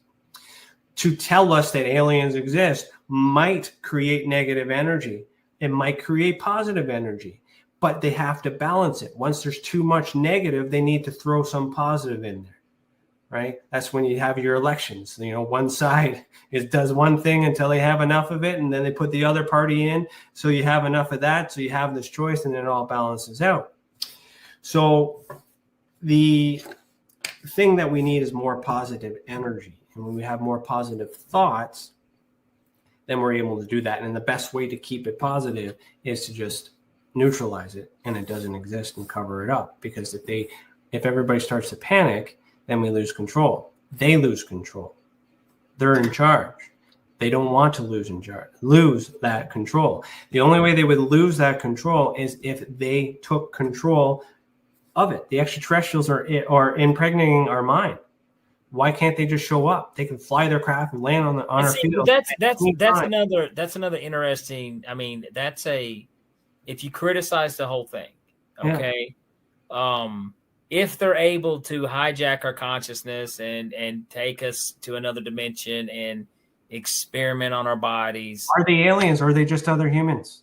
Well, I mean, there's always been that debate to where it not just be future humans, or they may be of Earth themselves, you know, and we may not be at the top of the food chain that we thought we were, you know, like we thought we were. There's several theories here, but here's my point though: if they're capable of doing the hijacking consciousness and stuff like that, then why don't they just hijack everybody? It's like, hey, we're here, you know, accept us, you know, this is the ordeal. You know what I mean? Why? I mean, there has to be a balance. You can't have total control. So, but I mean, well, and here's something else though, you know, that a lot of people, you know, a lot of people's criticism about this, they will say, well, why would an advanced civilization come here? Why not? You know, that's my thing. Why not? You know, another thing is like, well, if they've got the technology to travel all these light years to here, maybe they do, maybe they don't. We don't know. But they're always putting them so much more intelligent than us, so much higher than us. Well, not exactly. I mean, I think each species has their own strong points. You know what I mean? Like, you know, a duck is great at being a duck. You know, Does it know it's a duck? I don't know. Hell, I don't know. But son of a bitch, if you see his legs underwater, he's moving like hell and he's quacking. He knows he's good at whatever he does. But my point being, though, is maybe there's some things they're good at. Maybe there's some things they're not good at. But there's so many questions here.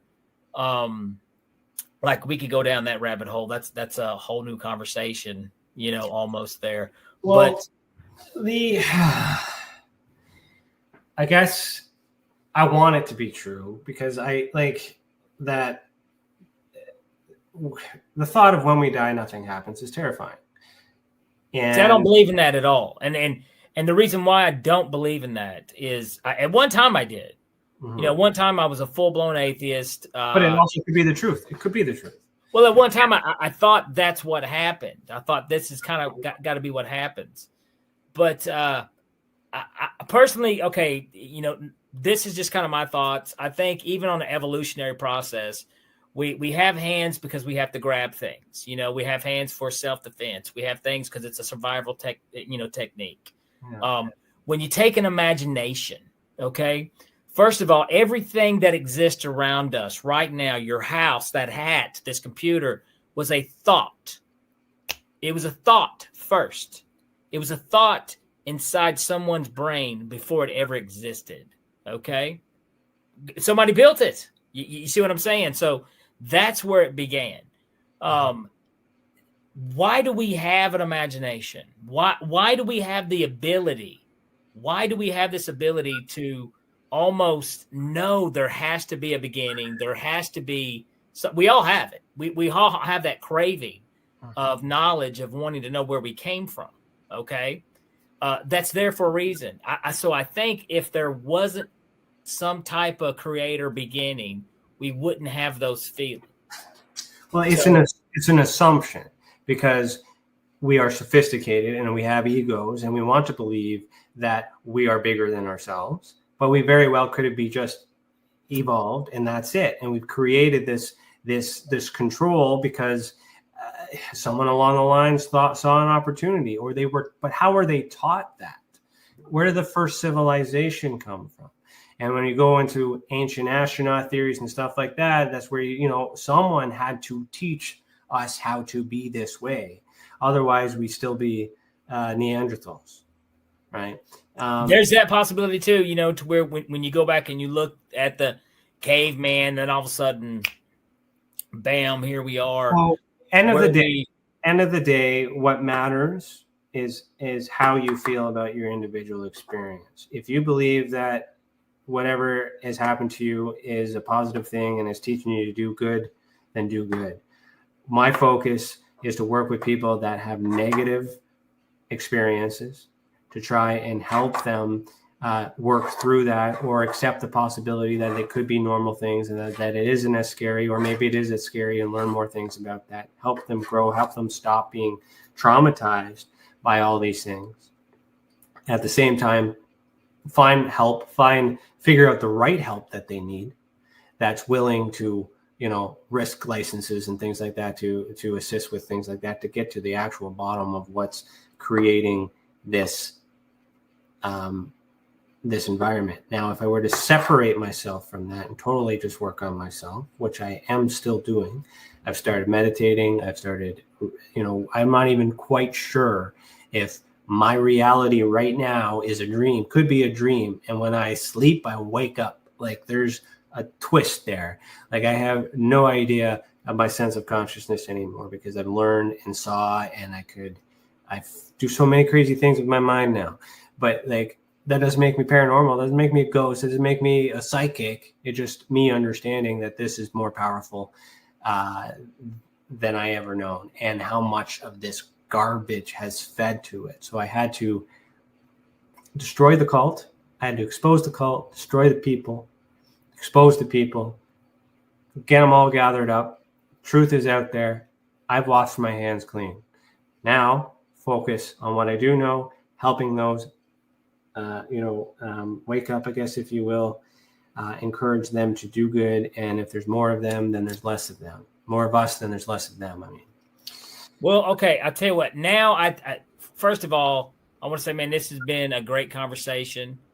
A lot of interesting stuff, like it's always, interesting talking to you. You're very knowledgeable. And I know we could talk about this for another, 26 days straight, probably. You know what I mean? But here's now I think it's ready for the chat. Are you guys ready to do like the live chat? It's called the after chat. The after chat. Well, here, I do want to say this. For the people who have tuned in and watched this episode, thank you so much for checking out the Beyond the Tinfoil Hat. If you haven't, please subscribe, follow this podcast. We will have an audio only out on everywhere you listen to podcasts, or you can always check us out right here on YouTube. But definitely tune in for next week. We'll be back next week at 8:00 on Thursday, and I'm going to have a special guest to interview. Very interesting topic. So definitely tune in. And for you guys who are subscribers hanging around here, well, let's do this live chat now. Let's. Anybody got any questions or anything you'd like to shoot this?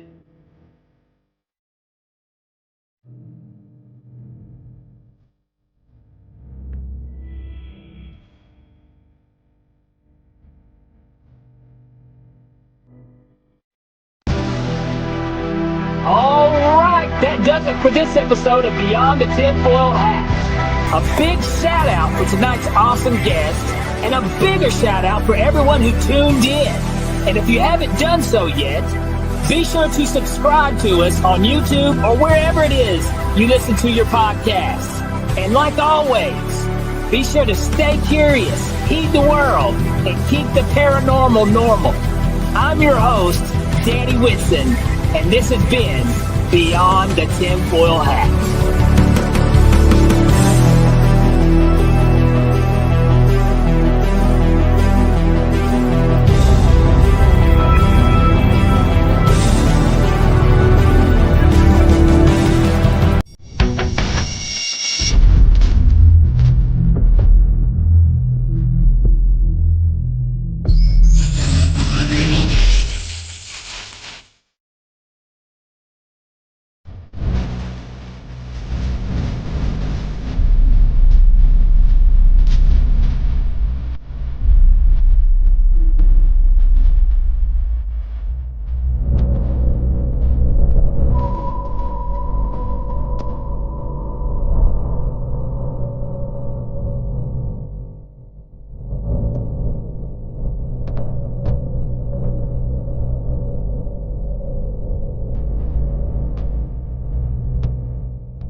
All right, we are back here with the live stream chat here for our subscribers and followers. Let's see. What do we got? I'm new to the live chat world, Ryan. I know we're working out the kinks though. It's good though. It's good. We're popping the first thing for you there. I'll remember where I'm at here. So the after chat, what we normally do is we look at the comments, which you should be able to see, and say hello to our guests. And you can have your guest be a part of the after chat, or you can do it by yourself, whatever you want. But this time I decided to hang around because it's my last time in the chair here. So, I want to see who's been in the chat. So can you see the comments? Let's see. I see some comments over here from a first comment. Looks like from Christy Ann Houghton. Can you see that? Yeah. So what Chris can do is he can click the comment and then you can read it. So if you see or you could should be able to click the comment. I don't know. Okay, here we go. Chris will do it. But he would have started. So we can say hello to everybody. Lisa. Hi, Lisa. Cece. Yes, you were in the audience. I had a feeling. Hi, Cece. You remember Cece, right? Let's see. Where are you seeing? You not see it on the screen here? You not see it on your screen over here? Oh, Cece. Yes, I see Cece. Hello. How are you doing? So Big and Funky Productions. Big and Funky. That's my people right there. It says, I'm only here because I was promised butt rubs. Ooh. Butt rubs. Yes, he was. I will be giving him butt rubs. Let me give him a quick plug real quick. Yeah, Big and Funky Productions. Actually, they make fantastic movies. So if you guys are into comedy, horror, movies. This is definitely, you want to check them out. They've got a series of movies out right now, out on streaming. Apple TV, Prime, Tubi. I mean, anywhere you want to watch some cool movies, big and funky. I was actually in one called WJHCAM. You can definitely check that out. Highly recommended, but much love to Big and Funky. Those are my people right there. Much love. Butt rubs. Much butt rubs. So, Chris, if you want to help, just put the comments or questions on there for Danny, and then he can read them. And then what does this say? Danny looks like he eats hot dogs sideways.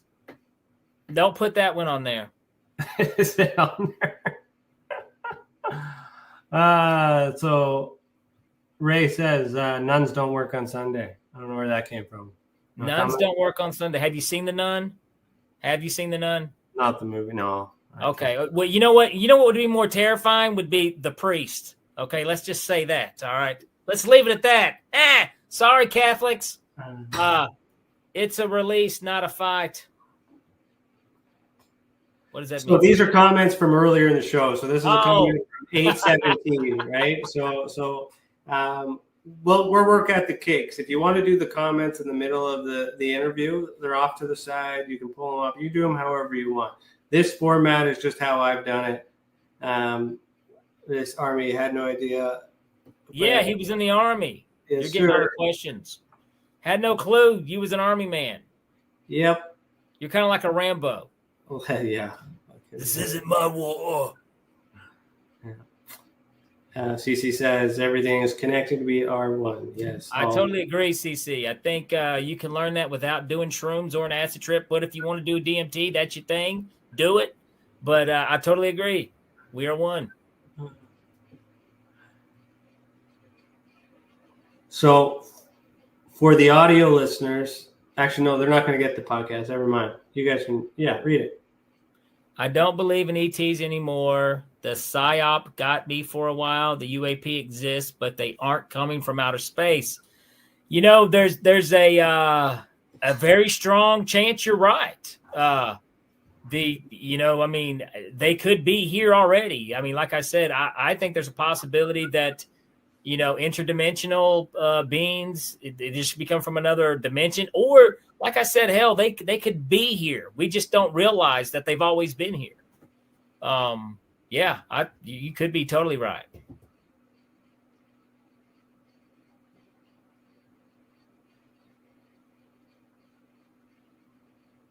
This is the dream. The afterlife is the real thing. We are always dying, but never gone. CC is just full of knowledge. Just full of knowledge. I mean, I believe in an afterlife personally. I do. But here's the other thing. I believe in afterlife, not because I have to have proof or I have to have all these things. I want to. I'm just going to be straight up with you guys. I want to see my parents again someday. I want to see my grandmother someday. So the reason why I believe that, because I can. You know what I mean? So now I don't necessarily follow a particular religion or a particular rule book, but that's my choice. But I think that's a great way to think. We're never gone. I love that.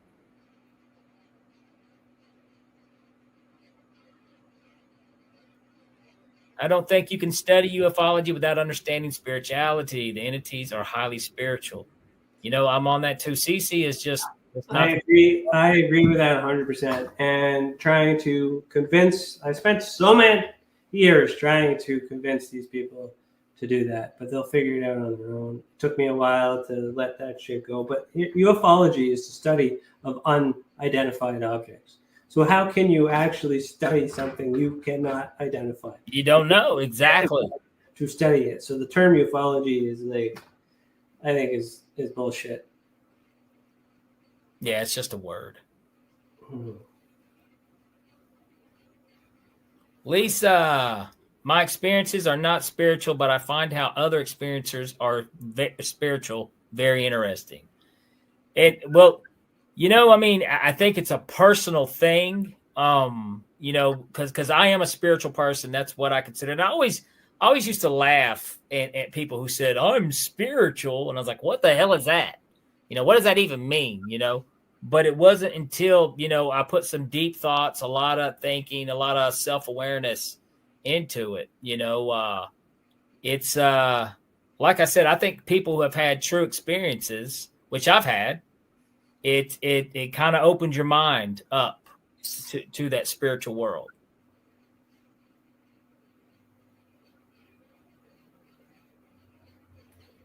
Cece's back. I'm always suspicious. I don't trust anyone. My own spirituality has developed only when I learned to surrender and release control and expectations. Wow. I can agree with that, because like I've been fighting it for so long, and then now that I'm comfortable with it, and it's like I don't know why I fought. But now that I think you should always be suspicious, because people are so full of shit. We love to make bullshit up and lie, and we love attention. I'm not going to drop his name, and I really don't want to drop his name, but who was just pissing me off with his crazy batshit stories. It sound like some of it. Sorry, CC, but this guy, he's been popping around a lot of the UFO podcast here lately, and it probably wouldn't be too hard to figure out who we're talking about, but he does mix a lot of spirituality with his stories, but it's so off the wall that I think he's just trying to, there might be a little truth, but I think this guy was also adding bullshit to, cover some pages. Well, mixing religion is hard, because he totally has. Well, a lot of people do. Yeah. Which is okay. You get people who will rip apart the theology or the mythology part because they are atheists or they don't believe in that. Oh, yeah. There's nothing more annoying, because me being a former atheist, there's nothing more annoying than an arrogant ass atheist. And trust me, brother, you can't fool me. They could be right too, though. They could be right. No, I'm not saying that they're 100% wrong. No, there's a chance we die and we just, that's it. What a boring, pointless thing of existence, and a depressing ass way how to walk around and live, in my book. But I think some atheists are atheists because they don't like what religion has tried to force feed down their throat, which is the wrong reason. Which is the wrong reason, though, to be an atheist. Or they're mad because they can't stand, experiences that they had with organized religion, which is the wrong reason to be an atheist. To me, I think it makes more evolutionary sense to not be an atheist. Well, it could be a combination of everything, because like many people witness an event and they go different places and they tell the story to their families, and they never tell the same thing. They miss different details and things like that. That happened years and thousands of years ago. So the idea, the belief part, with this guy who I know you're talking about, is if he cannot compartmentalize or separate the two between what he believes versus what he knows, that becomes challenging. There's so much belief that it's demonic, and that's a label, and it's associated with the angel side of things, which is very specific. But to determine whether or not it's an angel or a demon requires certain characteristics, and you also need intent. So if you see, a creepy, like I say that's judgment. So we add a lot of judgment. So if you see a 10-foot tall black figure standing at the end of your bed while you are trying to sleep, and all the doors are locked and you're all alone in your house, you're going to freak out and you're going to assume it's demonic. But you don't even know if it is demonic because it hasn't said anything to you. You make this judgment because you are afraid of it. So with adding the religion to it, those are judgments based on the characteristics. And if they are angelic or extraterrestrial or from other higher places, that is an assumption based on where they came from. and they are the same being.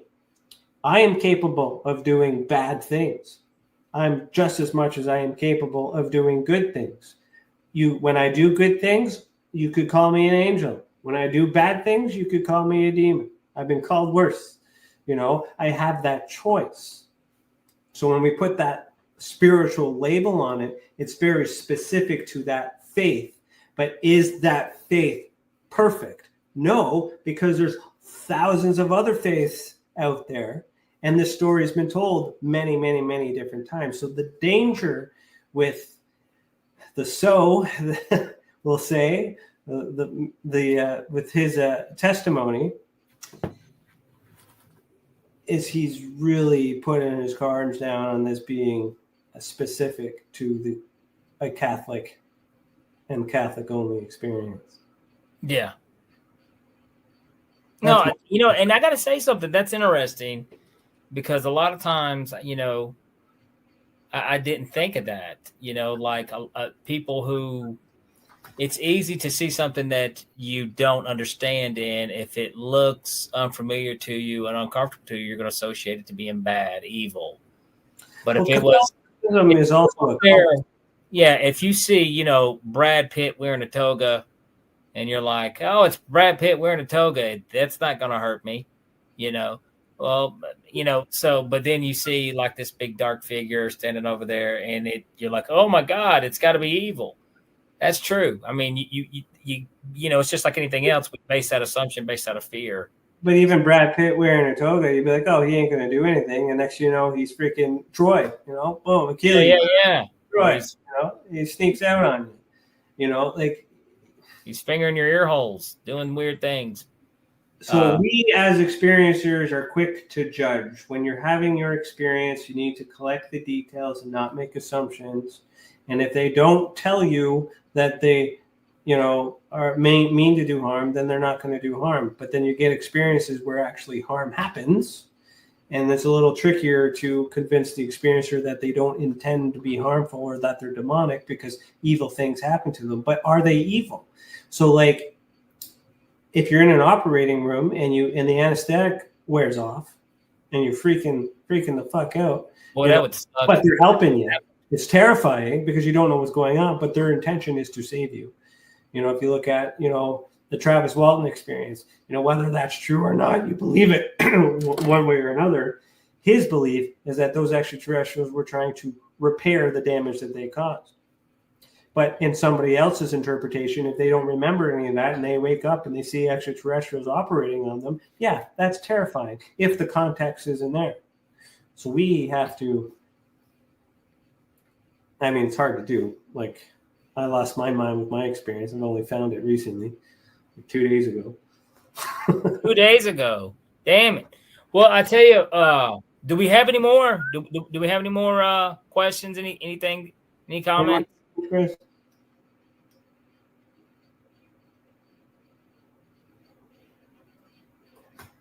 I see one on there. Someone asked if I hit my head. Oh, Angela. Did Ryan hit his head? Angela wants to know, did Ryan hit his head? I saw that in a vision. I have not. So like Doc from Back to the Future, did you hit your head? Yeah, I don't know. I don't think so. If it was dropped on my head, that would have been a long time ago. Is Angela a psychic? She is an experiencer, and she does have psychic characteristics with her experience. Yes. Nice. Yes. You did hit your head last winter when you tripped. I have it on video. Oh, yeah, I ate it. That was a light. I walked there. I got a door cam, obviously, and I walked out to go home and start the car, and I slipped and fell, smoked my head on the ground, and then I decided to share the video to Chris, saying, "Hey, here's a freaking laugh," and then he made like some TikTok freaking slow thing, and I told him if I ever saw that video, he'd be fired. So it's on record now. Well, you did then. You hit your head. I guess so. I guess it did. So your vision is true, Angela. This guy. Scarborough Sasquatch Station. That is a badass name, I gotta say. When Ryan started claiming he was now psychic, yeah, sure. Did I say I was psychic? I don't know, but that is the most Canadian I've ever. That sound Canadian, pretty hardcore. Yeah. Did I say it right? Yeah. I am not psychic. I had a psychogenic experience, which means an experience. I'm not psychic. I had a psychedelic. There's a difference. I wish I could move objects. I wish I could tell the future. It would make it a lot easier for me to do my investigations. Now, remote viewing is something I like to get into. I think there's a possibility of remote viewing being a. Now, here's the thing, though. I'm a magician, so I'm not. There's some people out there. I don't want to drop his name either, but he's famous for being full of shit on the remote viewing stuff. And I can disprove most of this stuff. That there's a lot of stuff out there. The the $1 Million Challenge, that the amazing, oh my God, how can I forget? The Amazing Randy used to have, a big skeptic, which I respect big time. Removed an implant. Scarborough Sasquatch Station removed an implant from within my face. Why is there very minimal talk and research into this topic? Ooh. That's interesting. That's something that it's been, I'll be honest, I've been slow to jump on that because I don't know how much information I've seen things where people have went to the doctor and they're like, hey, there's something embedded in my leg, and they find something and they don't know what kind of material this is. But how much, on the skeptic side of this, okay, how much research is there on foreign objects? Dude, from the time we're children to now, we have fallen scrapes, and God knows what all we have crammed in our bodies. Some of us, intentionally. But you know what I mean? Implant, that word implant implies that whatever object that they removed was first inserted. So there's an assumption there that it's been implanted. Most people think that when they pull something out of their body that they didn't put that in there. They don't remember. But or wasn't an accident of some sort. They got a splinter and they thought they got it out. And the next thing you know, it festered up to their arm and then it swelled and they take it out and there's cartilage on it. There's a lot of explanations for that because there's information that doesn't go. But the evidence of the implant, so that if Scarborough had removed it himself or herself, I'm assuming, it's a guy. I think we've talked about times. I love the name Scarborough. I love that name. It's a badass name. If he removed it himself, then he is witness to it. He knows what he took out or what it looks like. He may not know until he biologically tests it. So the hard thing with implants is when it's surgically removed, most of it just gets thrown out. They just toss it in the bin, right? Unless it's a biopsy and they want to test it to see if it's cancerous or anything like that. Then they'll do some tests on it. So if you pull the object out yourself, you need to get it to a lab, or you need to understand evidence. Well, okay, contaminated to get it tested. Another thing, though, I find it. So if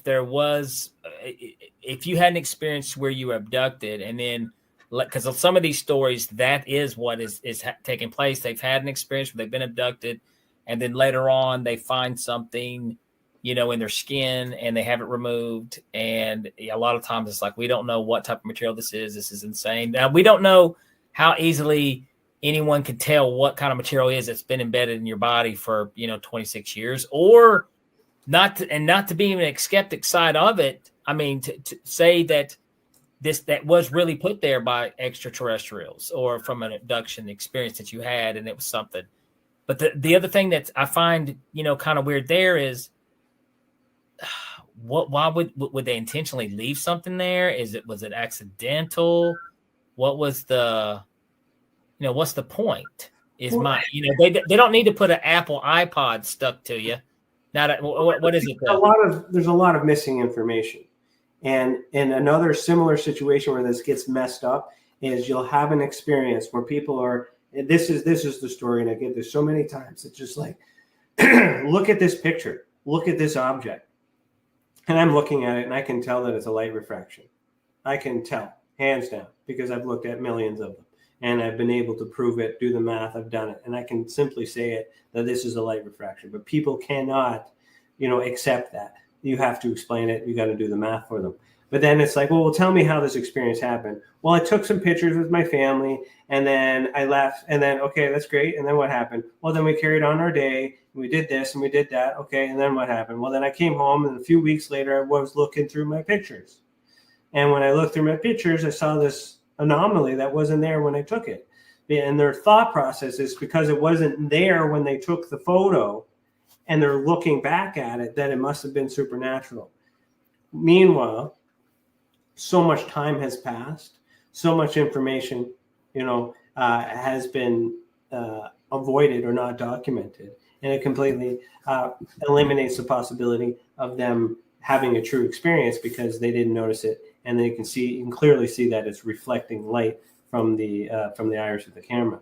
And again, there's that assumption that it's paranormal. With the implant, a lot of details are missing, but that's why you need a proper investigation. So you report it. I'll ask you the right questions. I'll put you through the Ryan Stacey test. And if you're left with stuff that I can't explain, it will end up on my website. It will end up in our reports.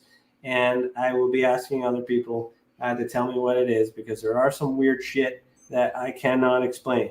There is. I can explain a lot, and there's still a lot of things I'm on the fence about that I'm still learning from other experts that are better than me. And Danny, your podcast now, you're going to change the format to the show however you want. Talk to Chris, work it out so you guys got a nice plan. Definitely your baby, and we will take care of her, and we will like I said, I'm looking forward to watching it on my couch and participating in the chat, stirring some shit up during the show, and seeing where you take it. It's a great honor to have you take this over for me, and I appreciate the opportunity that you've given the experiencers, because now I can do the work that I promised that I was trying to do for all these years. But I couldn't because I was building TESA. Now the TESA is built. Guys got to use it. Now I got to go. I'm gone. All right. Well, do your thing, brother. And next Thursday, man, like I said, I'm looking forward to this one next Thursday. I know there was a few bumps in the road. I was a little off of my time schedule, but overall, I think this was pretty good, man. It's all good, man. People showed up, and people are going to see it on the replay. We'll pay attention. We'll work at it. You have the opportunity now, before I close this off for my final time, unless you bring me back on a specific topic. We'll talk about that at some time, and we'll really hammer down some stuff. Maybe I'll do some updates once in a while. But tell everybody who you are, where to find you. Absolutely. Well, for you guys who've hung around, with the chat, or, you can learn more about me at DannyWhitsonMagic.com. I'm a professional magician / comedian, and I travel around doing shows anywhere I can, anywhere that'll have me. And like I said, you can learn more about me at DannyWhitsonMagic.com.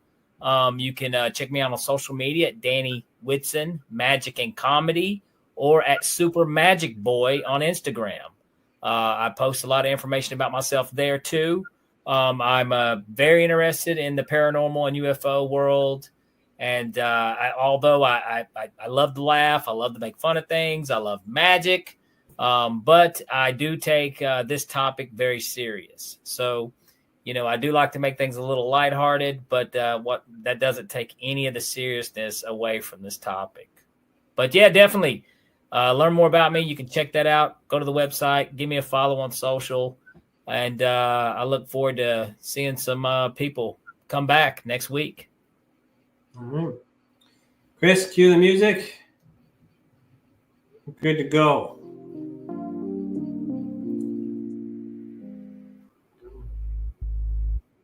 All right. So normally this music will play your warning as time to go. Everybody, thanks for watching. Keep your eyes in the sky. See the world. I'll see you sometime. keep the paranormal normal.